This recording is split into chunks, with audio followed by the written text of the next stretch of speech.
Welcome back, everybody, to another episode of Eagles Latest on Fan Arch. I am your host, Blake McQueary. A light episode today, a fun episode today, a happy episode today as the Eagles get a win over the Vikings. Um, obviously, a huge win for them, getting back on track after those two blunder of games against the Giants and the Broncos. Um, yeah, I mean, what a performance by this Eagles team yesterday. Um, it's huge, huge, which we will get into in just a second. First, though, I want to point out something because it's not on the ticker. A lot of people may be wondering about it, questioning, things like that, reports, whatever the case may be. That's Brandon Graham. I didn't want to make a full segment out of it today for this episode because reports came out that Brandon Graham is mulling coming out of retirement after Zadarius Smith's retirement. Obviously, Brandon Graham, an Eagles legend, two-time Super Bowl champion. I didn't want to make a full segment out of it because the reports are just saying right now that he's mulling it. I want to give it some time first to see if Brandon Graham comes out and speaks on those reports. Obviously, that information didn't directly come from Brandon Graham that he was mulling retirement. So I want to see and give it time first to see if he comes out and he says, the reports aren't true. I'm not coming back. Before we really dive into that and talk about that, that will be a segment on tomorrow's episode. If even if he doesn't come out and say anything about it, I'm still going to make something out of it in the next episode. But just wanted to point that out first, just because I know if you're an Eagles fan, you pay attention to the news every day. You probably did see those reports. So I didn't want anyone to think, he's not talking about Brandon Graham, blah, blah, blah. I just want to give it some time first. So that will be on tomorrow's episode, whether he comes out and says anything about it or not. Yeah. First up, though, we have Jalen Hurts. His performance, his display against Minnesota yesterday on Sunday. I'm going to say it. I've been saying it a lot. I'm a firm believer in Jalen Hurts. Jalen Hurts is one of the best quarterbacks in the NFL. Point blank, period. It's simple. He is one of the best quarterbacks in the NFL. Sunday's performance was a representation of that.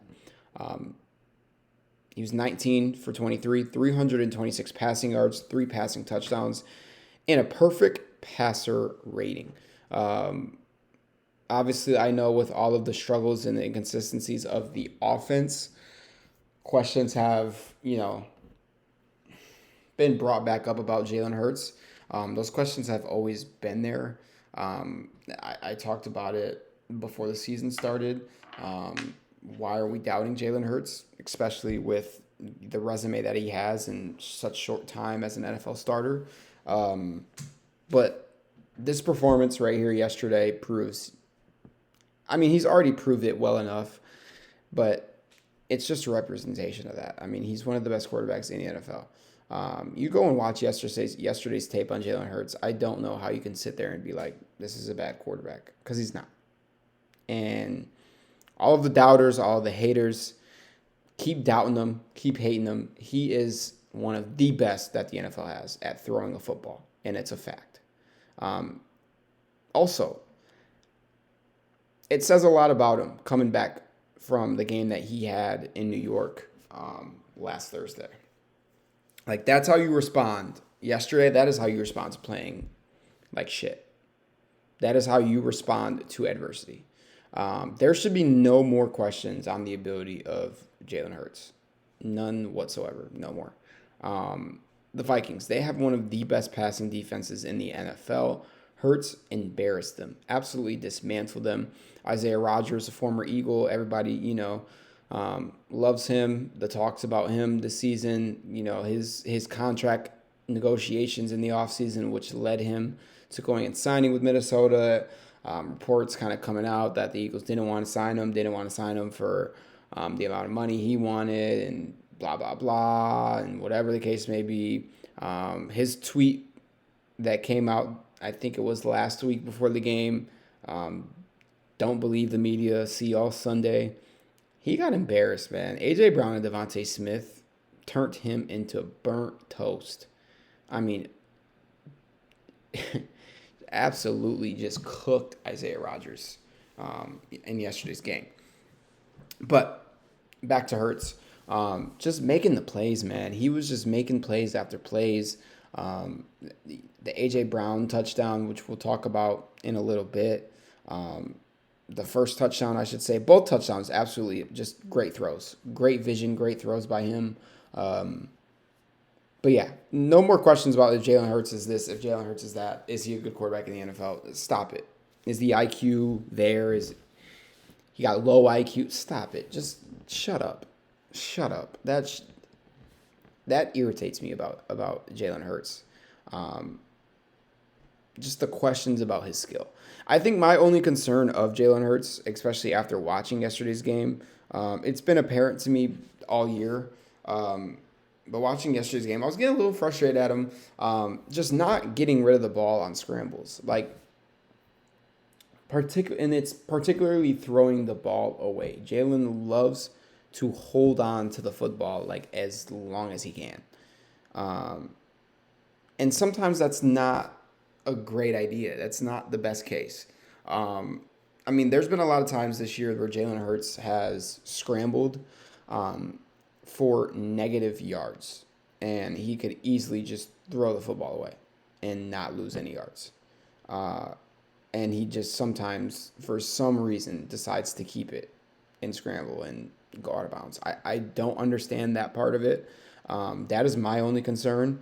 But yeah, especially, after yesterday and his performance. And I mean, let's just talk about the ability to bounce back from that loss in New York and being able to do what he did yesterday.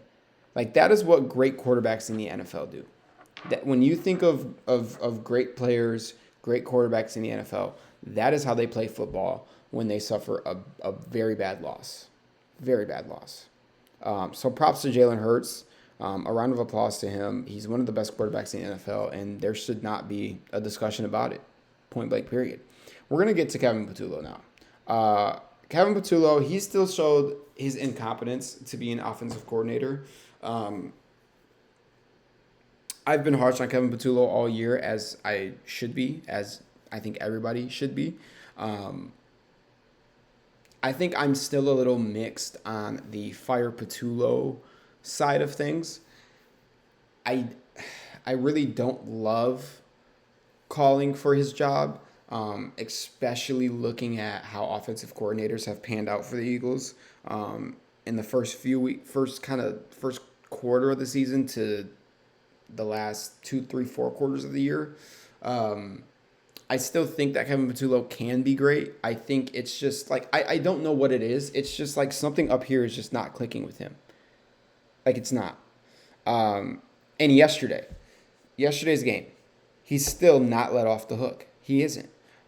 There were plays and there were times in the game where I was seriously watching it and I was like, what in the hell is Kevin Patullo doing?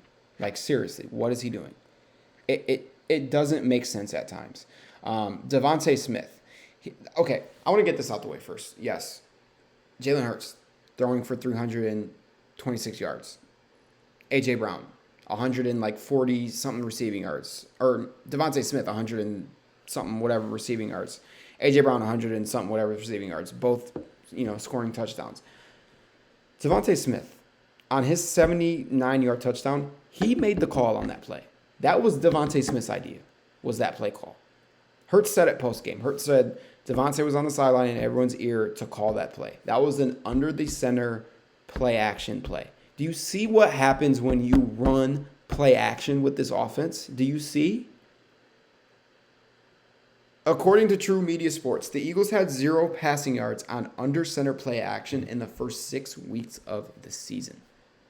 That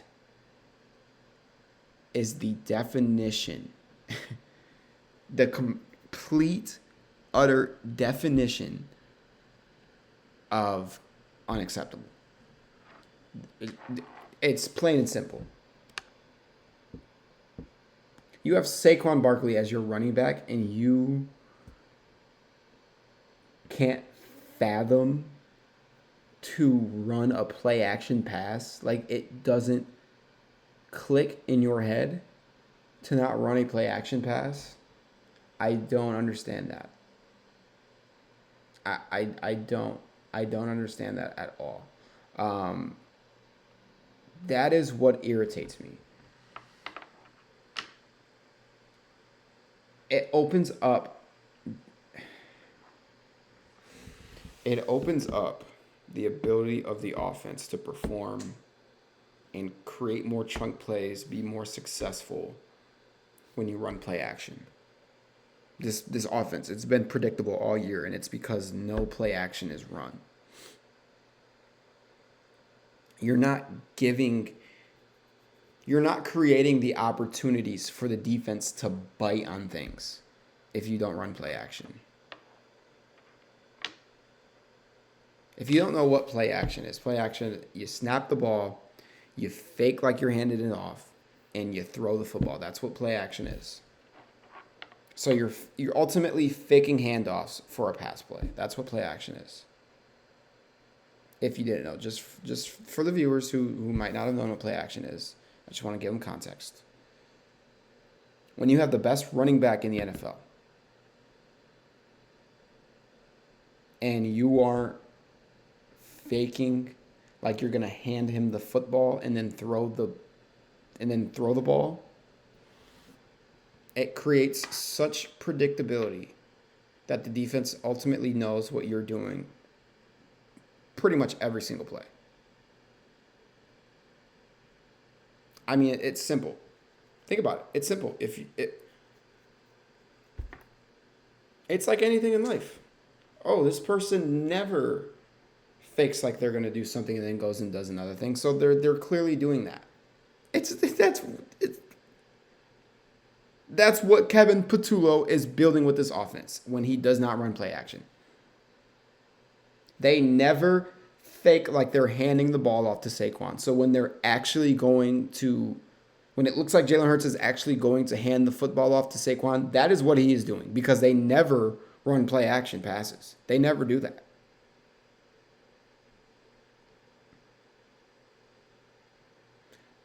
Run more play action. I'm not even going to talk about anything else right now. Run more play action. Do it. It's that simple.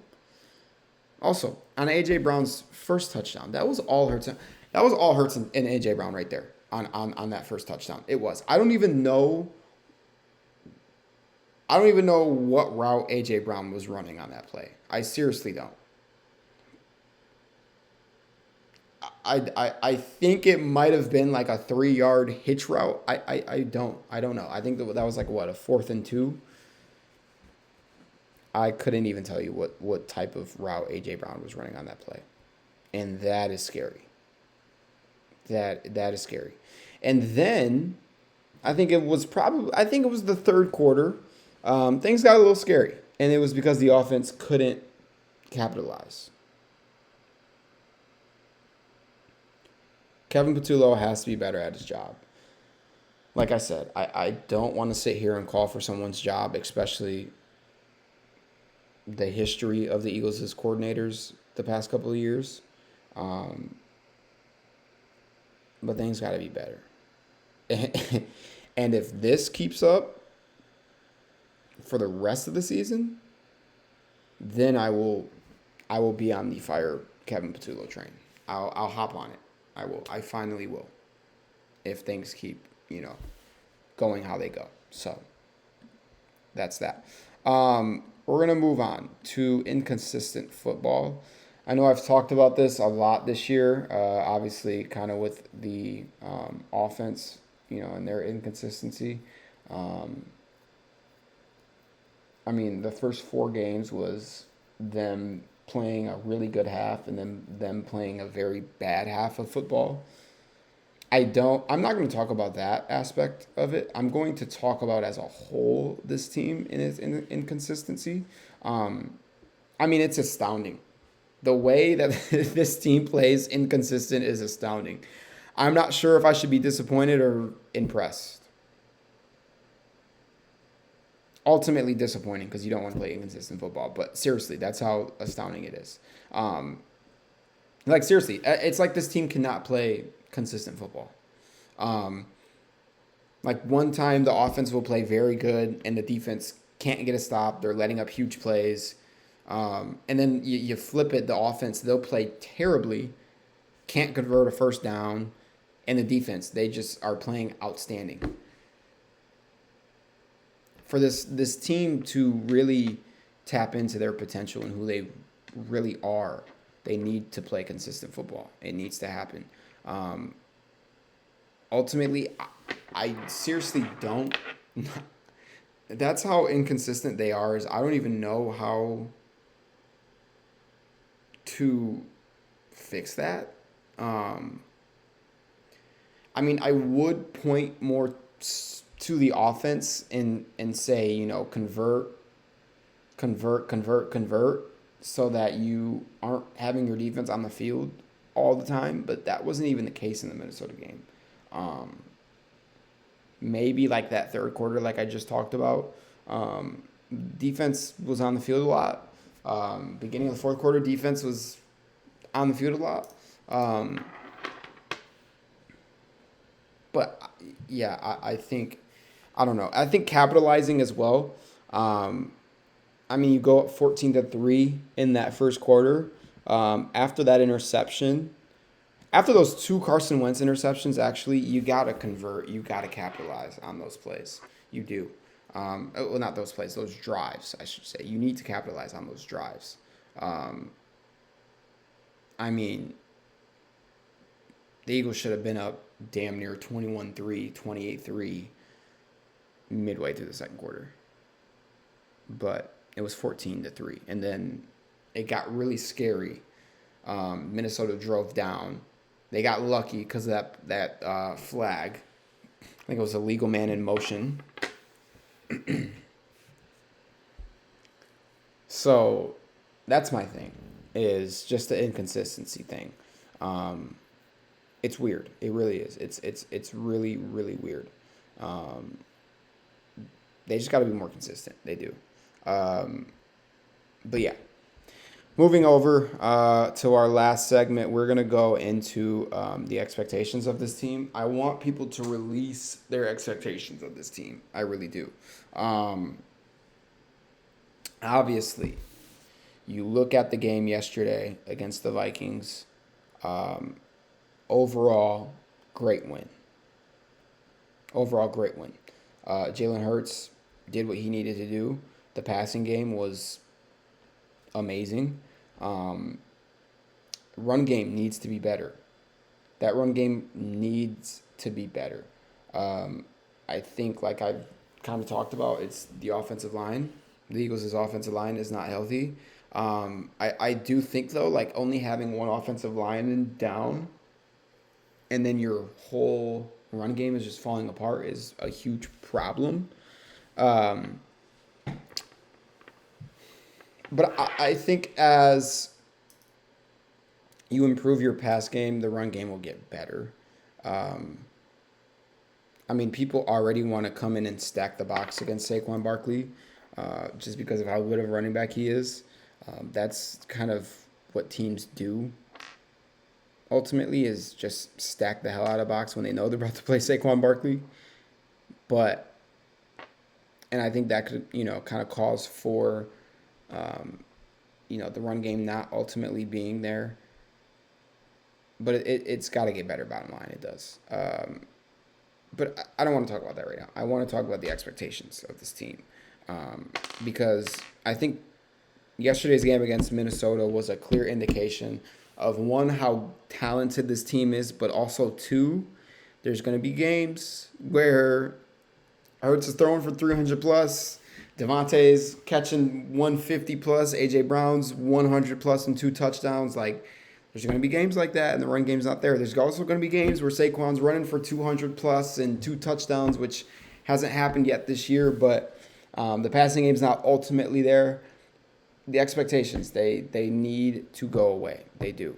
I mean, the talent of this team is ultimately what is going to get them over humps and is going to allow them to bounce back from bad wins like they did this week against the Vikings and ultimately go deep in the playoffs. But I think the expectations is allowing the fan base to be unhappy. And so when you don't have these expectations and you don't expect Jalen Hurts needs to pass for 200 yards and A.J. Brown needs to catch a touchdown and have 100-plus receiving yards and Devontae Smith needs to, score and have 80-plus receiving yards and Saquon needs to rush for 200 yards. Like, you don't have those expectations. Ultimately, you're not disappointed because there's not going to be every game where that happens. There's not. So, release the expectations. And I think a reporter, talked about it today, yesterday before the game had started. Nick Sirianni had a team meeting before the Minnesota game, and kind of the theme of that team meeting was to relay a message to the guys, and that message was play free. Don't be a prisoner to the expectations of our team.